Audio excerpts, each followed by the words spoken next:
Saglit lang, pwede ba kita ipag-pray muna? Panginoon, maraming salamat po sa mga oras na ito.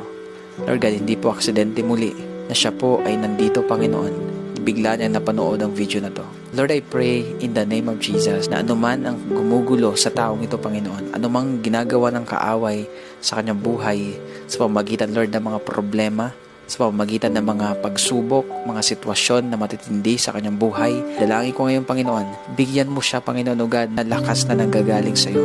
Ano man ang kanya pong dinadala sa mga oras na to, Panginoon. Lord, maaaring ang taong ito, wala po siyang ibang mapagsabihan sa sobrang bigat na kanyang nararamdaman. Maaaring ang taong ito ngayon, Panginoon, hindi po niya alam kung saan siya lalapit at kung ano po ang kanyang gagawin. Napatanong na siguro ang taong ito, Panginoon, na may Diyos kaya na nagmamahal sa akin?